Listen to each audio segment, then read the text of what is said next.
While walking into school, my best friend stopped me and said, "Turn the other way or it's your funeral." "Stop messing with me," I laughed, trying to push past him. His hand gripped my shoulder hard. "If you're not gone within 5 minutes, I can't promise you'll be safe." The smile died on my face. "What are you doing, man?" "Don't try to stop me." His voice cracked. "You're one of the good ones, Josh. Go be with your family." That's when I noticed how carefully he was holding his backpack. He was hiding something inside it. My stomach dropped. Gustav had been weird lately, obsessed with some online forums I didn't understand, talking about making statements. "Gustav, whatever's in that bag." I didn't finish. I tackled him hard, both of us hitting the concrete. His backpack went flying, but he scrambled after it desperately, wrapping his arms around it. "Whatever you think you're doing, it's not worth it." I had him pinned, my knee on his chest. "Please, man. Think about your mom. Think about what happens after. You'll destroy lives." His fist connected with my throat. Pain exploded through my windpipe and I rolled off him, gasping. I couldn't breathe or talk. Black spots dancing in my vision. Gustav stood up, adjusting his backpack. The parking lot was filling with students now. Normal Tuesday morning, everyone oblivious. "I'm sorry, Josh, but this has to happen today. Today's the anniversary." "Anniversary of what?" I forced words through my crushed throat. "I'll call the police." He turned back, his face cold. "Fine. Call them. Whoever you tell, I'll deal with them too." "What's going on, boys?" Mrs. E. Patterson waddled out of the building, 7 months pregnant, her favorite coffee mug in hand. Our AP biology teacher, the one who'd written Gustav's college recommendation letter last month. "Why are you crying, Josh?" She looked between us with concern. "Did you boys have a fight?" I was crying. I hadn't realized. Gustav stared at me. "Your choice, bud," he said quietly. "Tell her and she's getting bit." "Nothing," I choked out. "We're just going to class." Mrs. V. Patterson smiled. "Well, I'll walk you both in. Make sure you get there safe." She winked. "Can't have my best students playing hooky." Gustav's jaw clenched. As she turned to lead us inside, he leaned close to me. His breath smelled like energy drinks and fear. "If she doesn't leave us alone in 10 seconds, I swear to God I'm doing it right here. In front of her. In front of everyone." His backpack had shifted during our fight. The zipper was partially open and I could see inside. Metal. Long and dark. Something coiled. My heart stopped. We walked through the main hallway. Mrs. Patterson chatting about the upcoming science fair, completely unaware. The hall was packed. Freshman lockers slamming. Couples kissing goodbye. The normal chaos that would become anything but normal if Gustav did whatever he was planning. "Speaking of projects," Mrs. Patterson said, "I never got your proposal, Gustav. The one about invasive species?" "You'll see it today," Gustav said. His voice was mechanical. "Everyone will see it." I spotted Officer Davis by the cafeteria and caught his eye, frantically gesturing behind Mrs. Patterson's back, pointing at Gustav, at the backpack, mouthing help. He started walking toward us, hand already on his radio. "Actually," Gustav said louder, "why wait? Mrs. Patterson, you should know. You taught us about ecosystem disruption, about how one species can destroy everything." He was reaching for his zipper. More security was coming. 3 officers now. They'd noticed my panic, Gustav's behavior. This was it. My only chance. I grabbed Gustav's backpack, ripping it fully open. "I have a gun!" The hallway erupted. Kids screaming, running, trampling each other. Officer Davis charging forward, Mrs. Patterson trying to shield students with her pregnant body, teachers slamming doors, lockdown alarms blaring. But Gustav just stood there, calm, almost smiling. "You idiot," he said as Officer Davis tackled me to the ground, knee in my spine. "You really thought I'd be stupid enough to act alone?" "Where's the weapon?" Officer Davis had my face pressed to the floor, cuffing me. "Where is it? Check. His bag." I gasped. "Please, check the bag." More officers arrived. They surrounded Gustav, who raised his hands slowly, that smile still on his face. One officer grabbed his backpack, turned it upside down. The contents spilled onto the floor. "Is that a python?" Officer Davis's knee dug into my spine while I watched the python uncoil from Gustav's backpack, its brown and tan scales catching the fluorescent lights as it slithered across the hallway floor. Kids were still screaming and running toward the exits, their backpacks bouncing against their shoulders as they shoved past each other. Gustav just stood there with his hands raised, that weird, calm smile on his face like he'd planned this exact moment. My throat burned worse than anything I'd ever felt, and when I tried to tell Officer Davis about the threats, all that came out was this horrible croaking sound. The other officers surrounded Gustav, hands on their weapons, barking orders at students to get back into classrooms. Mrs. Patterson was pushing freshmen through the nearest doorway, her pregnant belly pressed against the doorframe as she counted heads. She kept glancing back at me on the ground, her face twisted into something I couldn't understand, like she was trying to figure out if I was dangerous or hurt or both. The lockdown alarm kept blaring, this awful shrieking sound that made my head pound in rhythm with my throat. Every breath I took made this whistling noise through my damaged windpipe, and black spots kept dancing at the edges of my vision.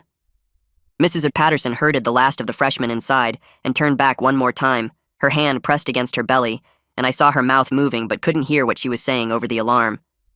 Then a teacher grabbed her arm and pulled her into the classroom, and the door slammed shut with a metallic click that somehow cut through all the other noise. Officer Davis finally hauled me to my feet, his grip bruising my upper arm as he marched me to one end of the hallway. Two other officers took Gustav to the opposite end, both of them keeping their distance from the python that was now coiled near a bank of lockers. The pat-down was thorough and rough, hands checking every pocket and seam of my jeans and hoodie. They found my phone, my wallet with my student ID, and $12 and a pack of gum. That was it. I watched them search Gustav across the hallway, pulling out his student ID and a folded piece of paper that one officer unfolded and studied. The officer showed it to his partner, and they both looked at Gustav with these hard expressions I couldn't read from this distance. Through the crowd of officers and administrators rushing into the hallway, I caught Mrs. Patterson's face pressed against the narrow window of the classroom door. Her hand was still on her belly, and she was mouthing something at me. I tried to read her lips, but my vision kept blurring from the pain in my throat. It might have been "stay calm," or maybe "I'm sorry," or possibly something else entirely. Then another teacher appeared behind her and pulled her away from the door, and her face disappeared from the window. The officers walked me down the hallway toward the nurse's office, my feet stumbling over themselves because I couldn't quite catch my breath. An EMT was already there waiting, a woman with gray hair pulled back in a tight bun who made me sit on the paper-covered exam table. She pressed her fingers against my windpipe, gentle but firm, and I gagged hard enough that tears sprang to my eyes. She told me the swelling was minimal, that I was lucky, that my voice would be strained for a few days, but I'd be fine. She handed me an ice pack wrapped in a thin paper towel, and I pressed it against my throat where it did almost nothing for the burning pain. The school resource officer came in with an assistant principal I recognized but couldn't name, and they both pulled up chairs to face me. They asked why I shouted about a gun when there wasn't one, their voices careful and measured like they were talking to someone unstable. I tried to explain about Gustav's threats, about the anniversary he mentioned, about how he said Mrs. Patterson would get bit if I told anyone. My voice kept cracking and breaking, coming out in these horrible rasps that made the EMT wince. The resource officer and assistant principal exchanged this look, this quick glance that made my stomach drop, because I knew that look. That was the look adults gave each other when they thought a kid was lying or crazy or both. The lockdown finally lifted after 40 minutes that felt like 4 hours, and my phone started buzzing nonstop in the plastic bag where they'd stored my belongings. I could see the screen lighting up over and over through the clear plastic, notification after notification piling up. When they finally gave it back to me, I had 63 messages. Half of them said I brought a weapon to the school and caused a panic over nothing. The other half called me a snitch who got Gustav arrested over a prank with his pet snake. Nobody asked if I was okay or what actually happened or why my throat sounded like I'd been gargling broken glass. My mom's contact photo appeared on my screen, and I tried to answer but only managed this pathetic whisper that she couldn't hear. The nurse took the phone from my shaking hands and explained what happened in this calm, professional voice while I sat there feeling like I was 5 years old again. Mom said she was leaving work right now, that I shouldn't talk to anyone else until she got there, and hearing her voice coming through the speaker made something crack inside my chest. I realized I was scared, actually terrified in a way I hadn't let myself feel while everything was happening. Through the open door, I heard two administrators talking about Gustav in low voices. He was in a separate office down the hall, not arrested yet, just detained while they figured out what to do about the python. One of them kept using the word disruption instead of threat, and the other one mentioned calling the district office about liability. I could tell they wanted to downplay everything, to make it sound like a stupid prank gone wrong instead of what it actually was. Sitting there with the ice pack pressed against my throat, I kept replaying Gustav's words about the anniversary. The way he said it like it explained everything, like I should have known what he was talking about, like it was the most important thing in the world. The certainty in his voice made my skin crawl even now, sitting in the safety of the nurse's office with adults all around me. Because whatever anniversary he meant, whatever he'd been planning, I had a horrible feeling that stopping him in the hallway hadn't actually stopped anything at all. Principal Foster walked into the nurse's office 20 minutes later, wearing her usual gray suit and carrying a leather folder. She pulled up a chair and sat down across from me, her expression serious but not angry. She told me I was suspended pending investigation for causing a panic and making false statements about a weapon. I tried to protest, tried to explain about Gustav's threats and the anniversary, but my voice gave out completely halfway through the first sentence. Nothing came out except this pathetic wheeze that made the EMT look over with concern. Principal Foster said the decision was temporary, until they reviewed all the evidence and interviewed witnesses. She said she understood I thought I was helping, but the school had protocols for these situations, and I'd violated every single one of them. Her folder had papers inside with my name at the top, official forms about student conduct and emergency procedures. She left the folder on the counter and walked out without saying goodbye. The nurse gave me more ice and told me to rest my voice, that forcing it would only make the swelling worse. I sat there holding the ice pack and staring at that folder, feeling like everything was spinning out of control. The lockdown was over, but teachers kept walking past the nurse's office door, glancing in at me with expressions I couldn't read. Some looked worried, some looked angry, and a few just looked tired like they couldn't believe this was happening on a random Tuesday. Mrs. Patterson appeared in the doorway around 3 o'clock, right before the final bell. She looked exhausted in a way that went beyond just physical tiredness. Her eyes had this heaviness to them, and she kept touching her belly like she was checking to make sure everything was okay. She came in and sat down next to me, moving slowly because of how pregnant she was. She told me quietly that she was going to write down exactly what she saw and heard this morning. She said she'd include Gustav's behavior, the way he threatened me, the obvious fear on my face when I was trying to signal Officer Davis. Her voice was gentle, but firm when she said she couldn't promise it would change the administration's decision. She said Principal Foster had to follow district policy, and right now the policy said I'd caused a major disruption based on what turned out to be a pet snake. She squeezed my shoulder before she left, and I wanted to thank her, but my throat still wouldn't cooperate. An officer I didn't recognize came to get me at 3:30, saying he'd escort me out through a side entrance to avoid the main hallways. But kids were everywhere because school had just let out, pouring through every exit and filling the parking lot. They all stopped to stare as I walked past with the officer next to me. Someone definitely had their phone out filming. I saw the screen pointed right at me. I heard whispers following us, bits of conversation about the gun that wasn't there. A girl from my English class said something about overreacting, and her friend laughed. Another voice called me paranoid, said kids like me were why schools had to do lockdown drills every month. I wanted to scream that I was trying to save them, that Gustav had threatened Mrs. Patterson, that something bad was supposed to happen today. But my throat wouldn't cooperate, and the officer was moving me along quickly toward the parking lot. Mom's car was waiting by the side entrance, engine running. She got out when she saw me and pulled me into a hug that lasted way too long. The officer talked to her for a minute, handing over some papers about my suspension. Then we were driving home, and Mom wasn't saying anything, just gripping the steering wheel tight. At home, she made me tea with honey and set it on the coffee table. She told me in her no-nonsense voice that we weren't talking to any reporters or posting anything online. She said she'd already called her lawyer friend for advice, and we'd handle this properly through official channels. She set up the couch with pillows and blankets like I was sick, which honestly was how I felt right then. She brought me my phone and my laptop and told me to rest, that we'd figure everything out tomorrow. I sat there sipping the tea and feeling the honey coat my throat. A news alert popped up on my phone saying there was a lockdown at our school, but no weapon was found and no one was injured. I clicked through to read the full article. The comment section was already full of people blaming me for overreacting. Someone said I was paranoid and probably needed therapy. Another comment said kids like me were why schools couldn't be normal anymore, why everyone had to live in fear. A parent wrote that I should be expelled for traumatizing their child. I scrolled through comment after comment, each one worse than the last. Nobody asked what I'd seen or why I reacted that way. Nobody wondered if maybe there was more to the story. I turned my phone off before I could read anymore. Lying on the couch, I forced myself to replay those seconds in the hallway when Gustav's backpack was open. The metal was definitely there, long and dark. Something coiled next to it that I'd assumed was connected to a weapon, but now I was second-guessing everything I saw. The image in my memory felt less clear, more uncertain. Maybe the metal was just the snake's water dish. Maybe the coiled thing was just the python itself. Maybe Gustav had set me up perfectly, knowing exactly how I'd react. I turned my phone back on and opened my messages. I scrolled through Gustav's old group chat from sophomore year, back when we were actually friends who talked about normal stuff like video games and homework.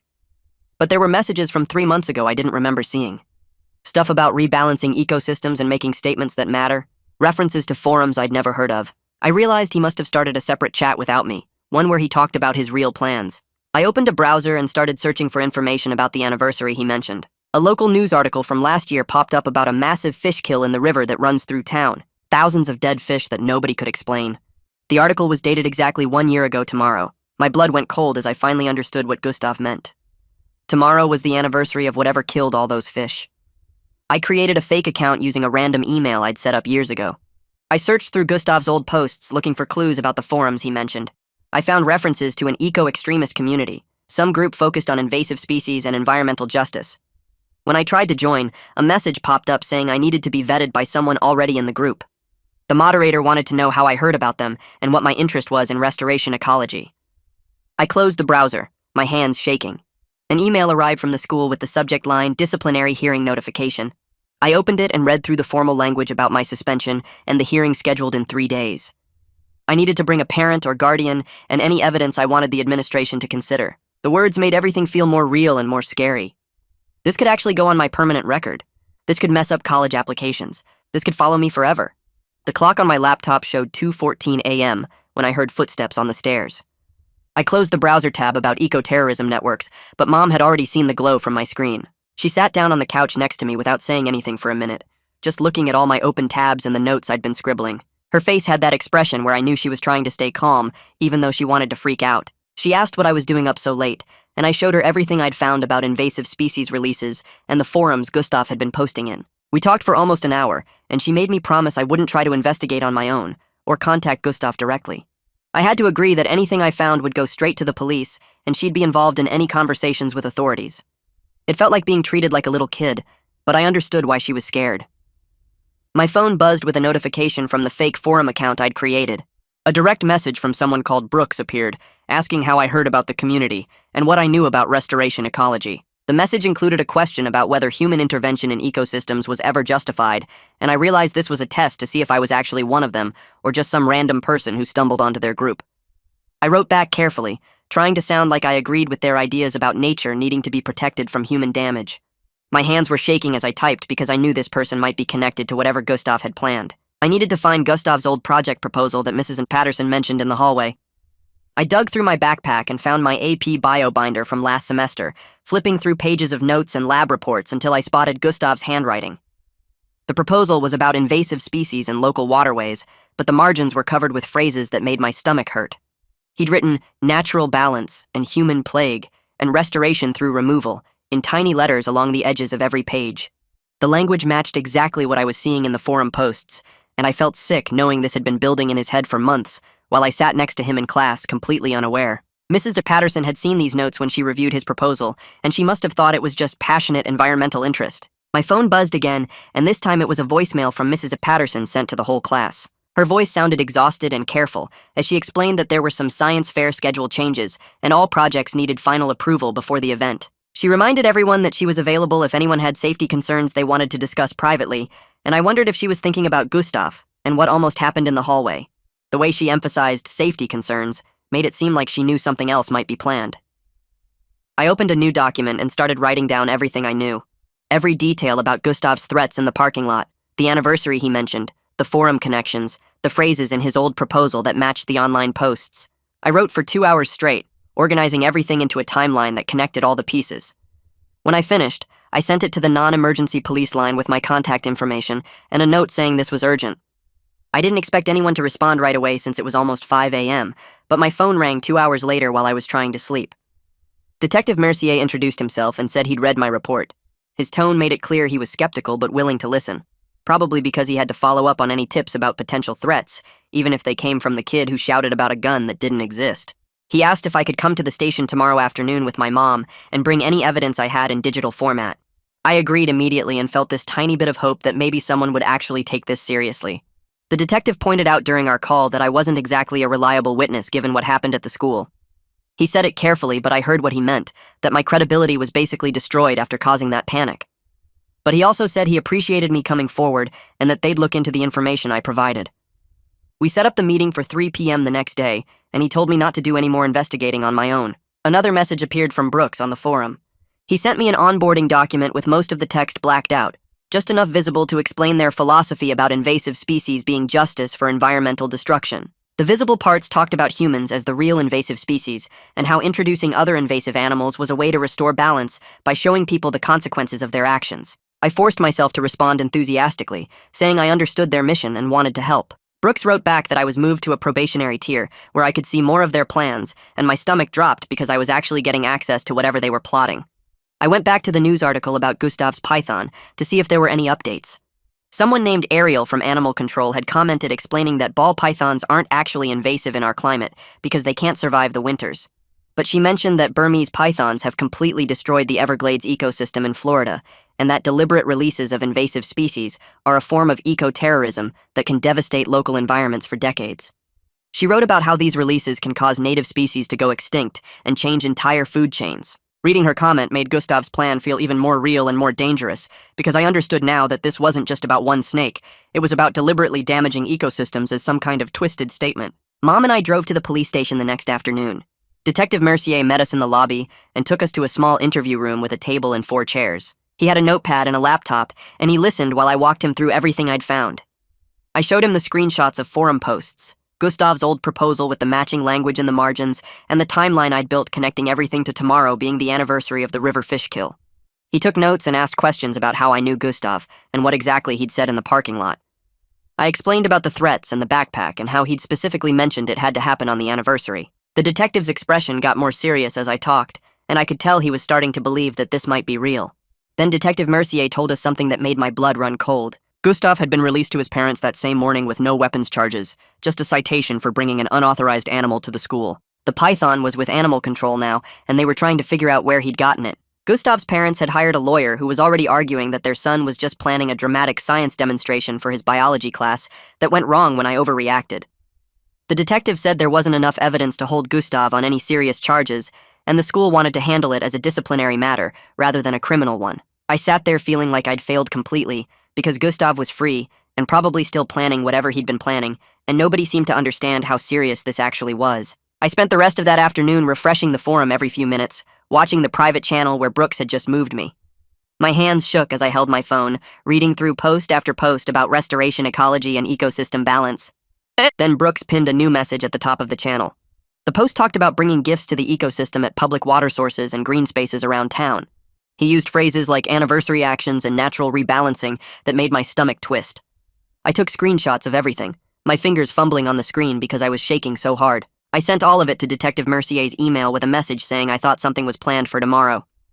The detective called me back within 20 minutes. His voice sounded tired but focused when he told me he was assigning me a point of contact at the department. He said not to engage with the forum directly anymore, and definitely don't try to investigate on my own. He explained they were taking my information seriously now, but they needed to build a case properly, which meant slowly and carefully. I wanted to argue that we didn't have time for slow and careful, but my throat still hurt too much to talk for long.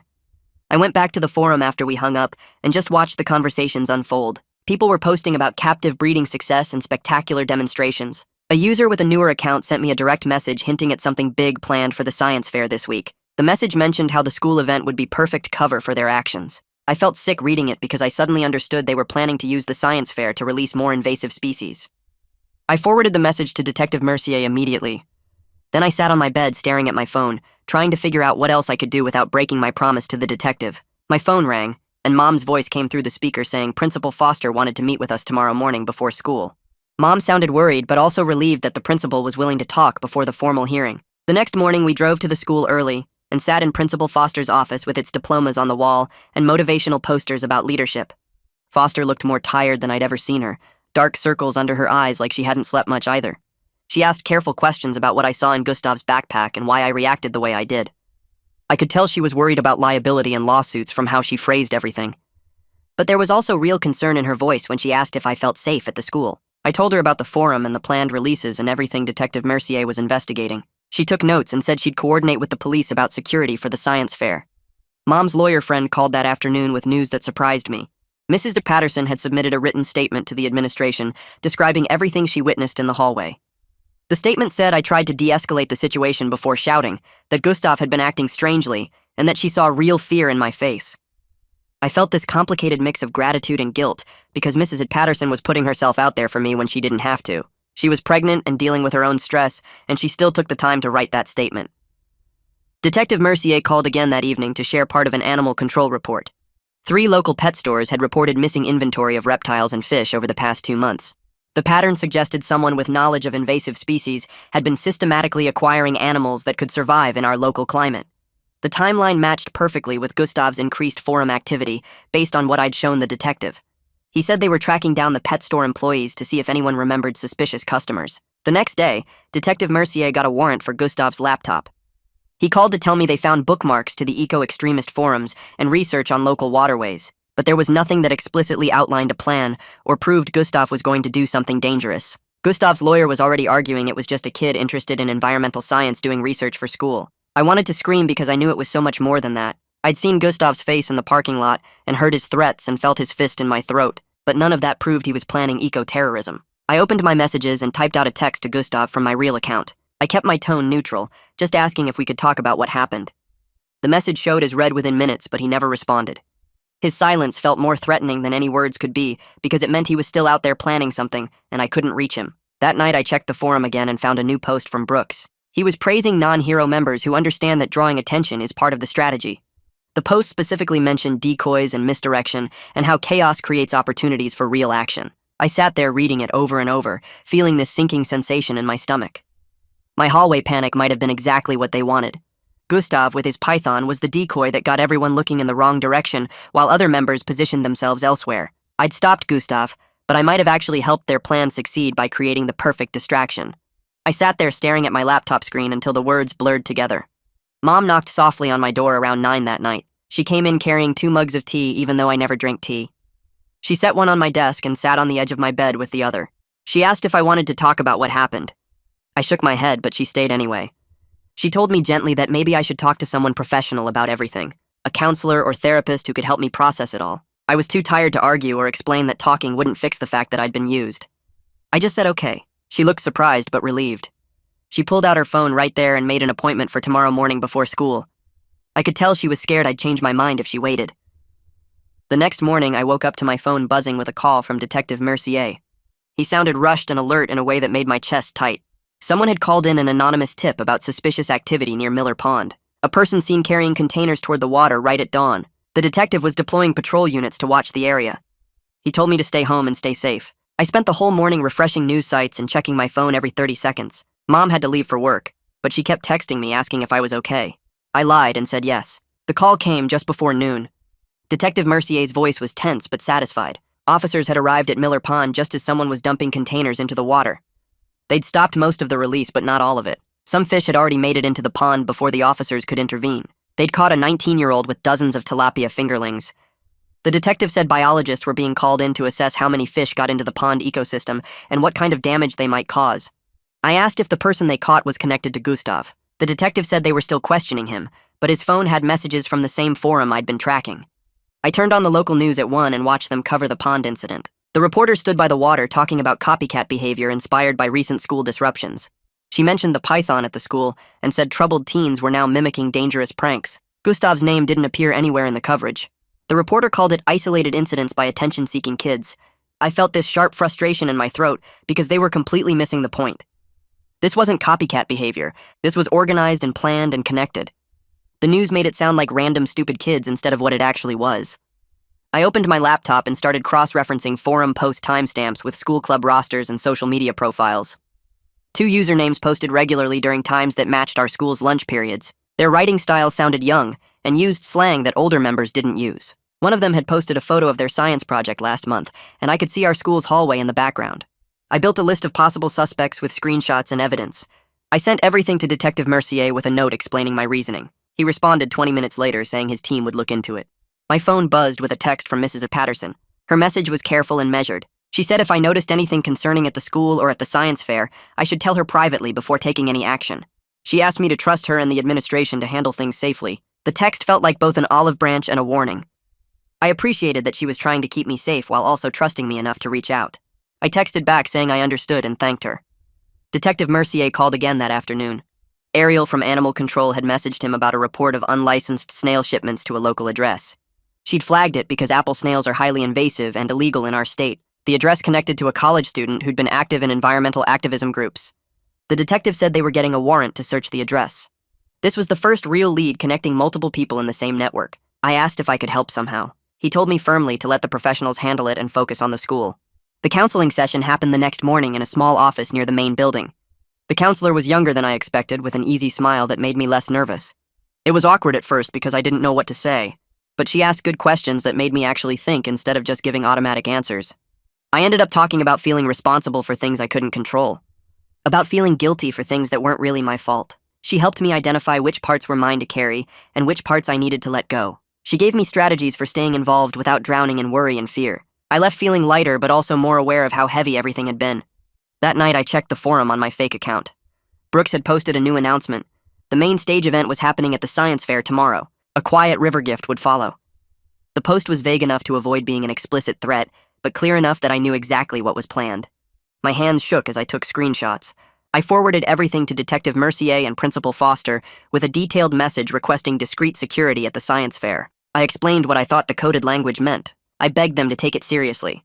Detective Mercier called me back within 10 minutes saying they were coordinating with school security and local police. Principal Foster sent an email saying she'd received my message and appropriate precautions were being taken. I stayed up until midnight refreshing the forum, watching for any new posts or changes to the plan. I opened a new email and started typing everything I could think of, where the booths would be set up, which exhibits used language from the forum, what times Brooks had posted about the main stage event and the river gift. Detective Mercier needed to know about the local ecosystems booth specifically, because that phrase appeared in 3 different forum posts this week. I wrote about the cooler they'd probably use and how apple snails could survive in containers for hours. Mom appeared behind me with tea and read over my shoulder. She didn't say anything for a while, just stood there reading as I typed. When I finished, she reached past me and added a paragraph at the bottom saying she trusted my judgment, but wanted adult supervision at every step. She said I was a minor who'd already been hurt once, and she needed assurances that professionals would handle the actual intervention. We sent it together at 11:47 p.m. Mom squeezed my shoulder and told me to get some sleep. I lay in bed staring at the ceiling until almost 2 in the morning. Science fair morning felt wrong from the start. Security guards stood at every entrance with tables set up for bag checks. Kids were complaining loudly about being treated like criminals. Someone's mom was arguing with a guard about whether her Tupperware of cookies needed to be opened and inspected. I spotted Mrs. Patterson near the main entrance looking pale and stressed. She kept checking her phone and scanning the crowd. Her hand rested on her belly like she was protecting the baby from something. I could tell someone had briefed her on the potential threat, even though she couldn't say anything publicly. The whole scene felt too normal and too tense at the same time. I walked through the exhibits trying to look casual. The gym was packed with poster boards and models and kids explaining their projects to judges. Everything seemed fine until I reached the local ecosystems booth in the far corner. A small cooler sat on the table next to a poster about native species balance. The language made my heart start racing. Restoring natural balance, correcting human interference, ecosystem justice. Those exact phrases appeared in Brooks's forum posts. I forced myself to stay calm and not stare. Detective Mercier was somewhere in the crowd dressed as a parent volunteer. I scanned the gym until I spotted him near the chemistry exhibits wearing a visitor badge and holding a camera like he was documenting his kid's project. I caught his eye and tilted my head slightly toward the local ecosystems booth. The detective moved through the crowd casually. He stopped at a few exhibits on the way like he was genuinely interested. When he reached the booth, he smiled at the student manning it and asked what the project was about. The kid started explaining something about invasive species impact. Detective Mercier nodded along and then gestured at the cooler. The student's body language changed immediately. He got defensive and tried to redirect to the poster. The detective asked politely if he could see inside the cooler. The kid hesitated too long. Detective Mercier's smile stayed in place, but his voice got firmer. The student finally opened the cooler. Inside were 6 plastic containers with water and what looked like large snails. Detective Mercier identified them as apple snails based on Ariel's briefing. He quietly told the student to step away from the table and called for backup on a radio he pulled from his jacket. The fire alarm started blaring before backup arrived. The main auditorium alarm was the loudest, and it triggered the whole building. Suddenly, hundreds of students and parents were flowing toward the exits. Teachers were trying to maintain order, but everyone was pushing and shoving. This was exactly the kind of chaos that would provide perfect cover for someone to slip out with contraband. I scanned the crowd frantically. Most people were moving toward the main exits in a steady flow. But near the side exit, I spotted an older teen I didn't recognize. He was standing still with a backpack, watching and waiting instead of evacuating. Everyone else was rushing past him, but he just stood there. I pushed through the crowd toward Detective Mercier and pointed at the teen. The detective immediately started moving in that direction. Uniformed officers appeared from somewhere and began directing the crowd more forcefully. The teen with the backpack saw the officers and tried to blend into the flow of people heading outside. An officer intercepted him right at the door and asked to check his bag. The teen tried to refuse, but the officer wasn't asking. He opened the backpack and I could see plastic containers inside. Water sloshed in them. Small fish were swimming in circles. The officer called for more backup and pulled the teen aside. Detective Mercier's radio crackled. I was close enough to hear him answer. Officers at the river had caught someone attempting to release containers of fish into the water. They'd arrived just in time to stop most of it, but some fish had made it into the river before they could intervene. Biologists were being called to assess the damage. The detective's jaw clenched. He spoke into the radio confirming the science fair intercepts and requesting a full sweep of the area. The evacuation turned into controlled chaos. Officers were trying to identify anyone else who might be involved. The crowd pressed tighter as people tried to get outside. Someone shoved me hard from behind. I stumbled forward and my throat injury flared up with sharp pain. I couldn't breathe right. Black spots appeared in my vision. Mrs. Patterson materialized next to me. She used her pregnant body to shield a freshman who was about to get trampled. Her other hand steadied me. She guided both of us toward a less crowded area near the wall. The pain in my throat was making my eyes water. Mrs. Patterson stayed with us until the crowd thinned. Detective Mercier found me once things calmed down.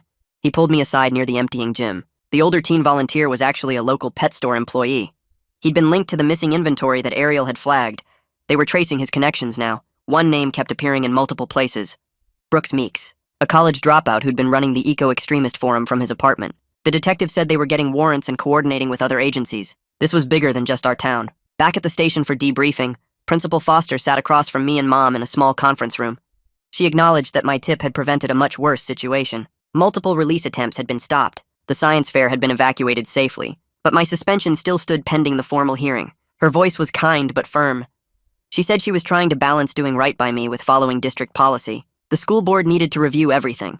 Even though I'd helped prevent an attack, I'd also caused a panic and violated multiple school policies. I understood what she meant, even if it felt unfair.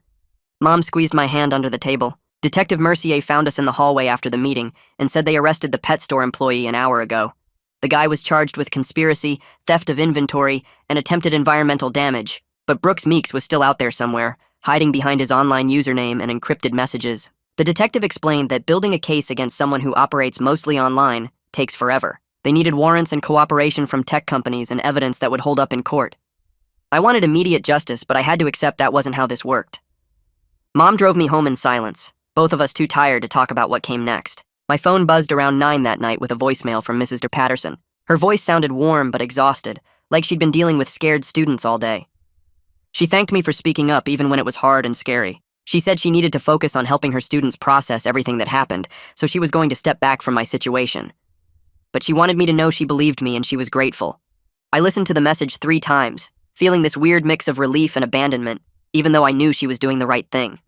My phone buzzed again 20 minutes later with a text from Gustav, just one line that made my stomach twist. It wasn't supposed to go like this. I stared at those 6 words for what felt like forever, trying to figure out what he meant and how I should respond. Part of me wanted to yell at him about how he almost destroyed everything. Part of me felt this deep sadness for the friendship we used to have before he got pulled into something dark and twisted. I typed and deleted 5 different responses before finally putting my phone down without sending anything. What could I even say that would matter now? 3 days later, Mom and I sat in Principal Foster's office for my disciplinary hearing. The room felt too formal with its big desk and uncomfortable chairs.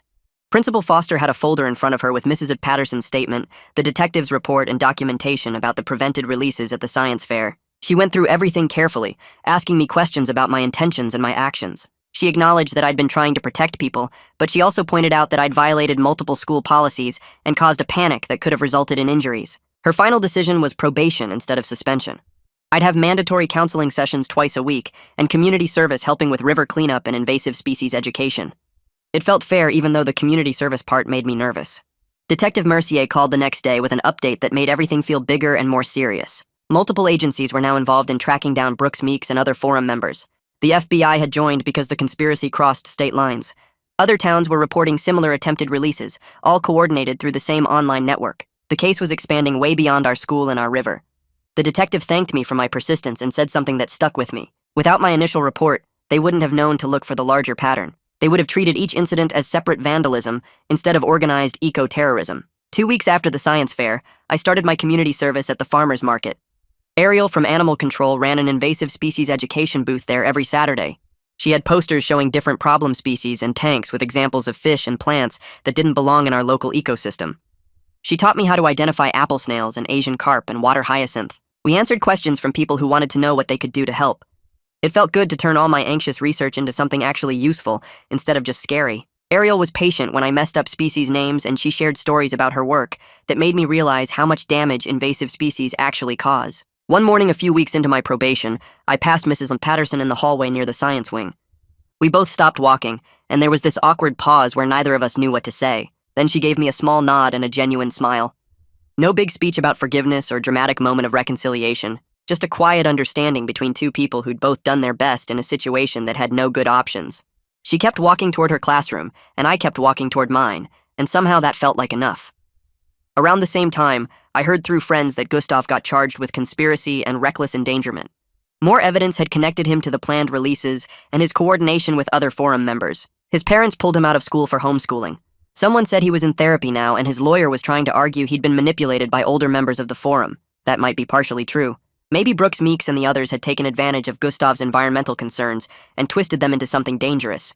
But Gustav had still made choices, still brought that python to the school. still threatened people. During one of my river cleanup shifts, Detective Mercier asked me to write everything down in a first-person account for his case file.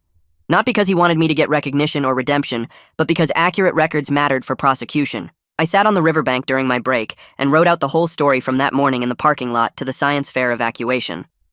The water flowed past looking completely ordinary and peaceful. You'd never know that someone had tried to dump invasive fish in there, or that a whole network of people had been planning to damage ecosystems as some twisted form of environmental statement. I thought about how much danger hides beneath surfaces that seem calm, how you can't always tell what's lurking under the water until it's too late.